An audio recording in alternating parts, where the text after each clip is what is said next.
देखते हैं दोस्तों कि जैसे कि आपको पता है कि हमारा वीडियो एग्ज़ाम जो आने वाला है उसके लिए मैंने पहला वीडियो बता दिया था कि भाई हमारे 2018 का जो एग्ज़ाम हुआ था वीडियो का, उसमें रीजनिंग के क्या कहाँ से कितने कितने सवाल आए होते हैं। उसी के आधार पर मैंने ये प्रयास किया है निकालने का कि जो जीएस का पेपर हुआ है, जीएस के पेपर में कहाँ कहाँ से कितने कितने सवाल पूछे गए हैं। ठीक है, तो देखते हैं कहाँ कहाँ से कितने कितने सवाल आए हुए थे। जैसे कि अगर यहाँ पर बात करें कि ये 22 दिसंबर का फर्स्ट और सेकंड दोनों पाली की बात कर लें तो कंप्यूटर से 4 सवाल आए थे। कंप्यूटर से 4 सवाल आए हुए थे। उत्तर प्रदेश विशेष यानी यूपी स्पेशल की बात करें तो 9 प्रश्न पूछा गया था। अगर इतिहास की बात करें तो 7 प्रश्न। कहाँ से? इतिहास से 7 प्रश्न आया हुआ था। अच्छा, इतिहास में जो 7 प्रश्न आए हुए थे कुछ देखिए किसी किसी पाली में यानी फर्स्ट और सेकंड पाली की बात करें, फर्स्ट पाली की बात करें तो उसमें क्या हुआ था कि जो है आपका जो आधुनिक काल का इतिहास था वो नहीं पूछा गया है, सिर्फ मध्यकालीन का इतिहास अकबर से पूछा गया था। बाकी हमारा प्राचीन इतिहास जो रहा वहीं से सवाल पूछा गया है, ठीक ना। लेकिन सेकंड पाली में क्या हुआ था, गांधी युग और ये क्रांतियां और कांग्रेस ये सभी से पूछ लिए गए थे। तो आपको इस बात को यहाँ पर याद करके चलना है कि इतिहास का तीनों के तीनों पोर्शन यानी जो प्राचीन काल का इतिहास है, मध्यकालीन का इतिहास है और आधुनिक कालीन इतिहास है, तीनों को अच्छे से पढ़ करके यहाँ से जाना है हमको, ठीक है ना। अगला क्या है यहाँ पे देखिए, भूगोल के 8 प्रश्न आए हुए थे। तो अभी हम बात करते हैं भूगोल के कहाँ कहाँ से ज्यादातर सवाल पूछे गए थे। संविधान के 3 प्रश्न आए हुए थे, संविधान के 3 प्रश्न। समसामयिकी का भी बहुत बड़ा महत्व रहा है, समसामयिकी के 8 प्रश्न पूछे गए थे, ठीक है ना। उसके बाद विज्ञान के 2 प्रश्न आने हैं, इसलिए हमको ज्यादा विज्ञान पर फोकस करने की जरूरत नहीं है, ठीक है ना। तो विज्ञान, क्योंकि हमें विज्ञान में 2-3 विज्ञान आपको पढ़ना पड़ता है, पॉलिटी है, सॉरी आपको जो है भौतिक विज्ञान है, रसायन विज्ञान है और आपको जीव विज्ञान है, तो 3 विज्ञान यहाँ पर पढ़ना पड़ता है। तो विज्ञान सिलेबस बड़ा है, आने के लिए 2 प्रश्न आते हैं, तो उस पर ज़्यादा हमें फोकस की ज़रूरत नहीं है। और अगला यहाँ पर स्टैटिक जीके के 2 सवाल आते हैं, ठीक ना। स्टैटिक जीके में अगर जैसे दिवस वगैरह से पूछा था तो दिवस से सवाल पूछा हुआ है तो वो स्टैटिक जीके के तहत आ जाएगा। तो यहाँ पर देखिए भूगोल में तो हमने कुछ यहाँ पर चीज़ें लिखी हुई हैं, पूरा तो नहीं अभी निकाल पाए हैं, लेकिन जितना समझ पाए हैं उतना मैं आपको बता रहा हूँ। जैसे अक्षांश और देशांतर से सवाल पूछा गया है, हिमालय से सवाल पूछा गया, मोस्ट इंपोर्टेंट क्या है, हिमालय से सवाल पूछा गया। तटीय क्षेत्र का मतलब क्या है कि कौन से देश की सीमाएं जो है किस समुद्र से लगती है, ठीक ना।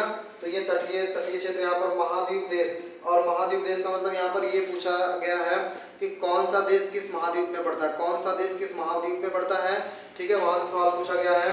पड़ोसी देश, खेल और सीमाएं, तो मतलब यहाँ पर पूछा गया था ना कि पड़ोसी देश जितने हैं उनमें आप खेल, उनकी संसद का नाम और उनकी सीमाएं किस किस देश से लगती हैं, ठीक ना। तो ये सवाल यहाँ पर ज़्यादातर पूछे गए हैं।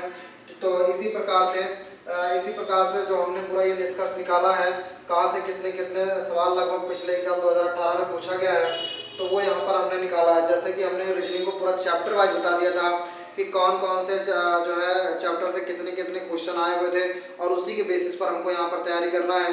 तो उसी हिसाब से यहाँ पर मैंने जीएस का भी पूरी चीज़ें यहाँ पर एक एक करके कैलकुलेट किया है और ये बताया है आपको। इसी आधार पर मैं आपको अगले वीडियो में हिंदी का भी सिलेबस पूरा लेकर के आएंगे कि हिंदी में पिछले एग्जाम में कहाँ से कितने सवाल आए थे और हमको वहाँ पर भी क्या क्या पढ़ना है। तो इसमें पढ़ने की बात करें तो आप देखिए सबसे ज़्यादा इतिहास तो इम्पोर्टेंट है, ये भूगोल भी है और आपका उत्तर प्रदेश स्पेशल भी पढ़ना है और कंप्यूटर के 4 सवाल आते हैं, ये भी इम्पोर्टेंट है।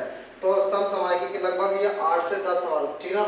8 से 10 सवाल का मतलब ये है कि किसी में जैसे आपको पता है कि 22 और 23 2 डेट में हुआ था, फर्स्ट और सेकंड पालियों में हुआ था इस तरीके से। तो वहाँ पर किसी में 8 सवाल, किसी में 10 सवाल पूछे गए हैं, ठीक ना। किसके समसामयिक यानी कि ये करंट अफेयर के 10 सवाल, तो ये भी अपने आप में एक बहुत महत्वपूर्ण रोल अदा करेगा।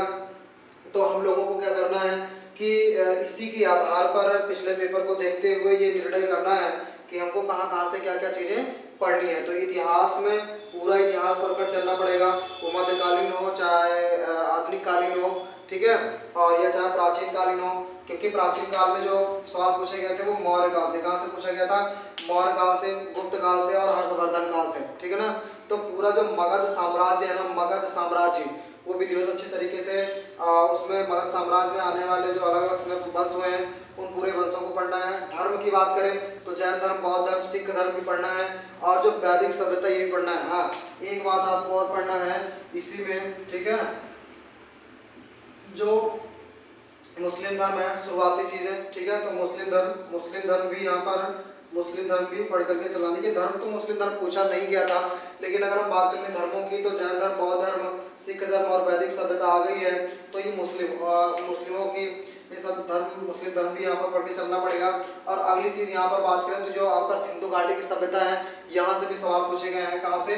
सिंधु घाटी की सभ्यता से, सिंधु घाटी की सभ्यता, सिंधु घाटी की सभ्यता से। क्लियर है ना? तो आप ये समझिए कि ये हमने जो स्ट्रेटजी बनाई है कि भाई कहाँ से कितने कितने सवाल पूछे जा रहे हैं, तो इनको आप अच्छे से अध्ययन करें और इसी हिसाब से अपनी पढ़ाई को आप जारी रखें। ठीक है, बहुत बहुत धन्यवाद।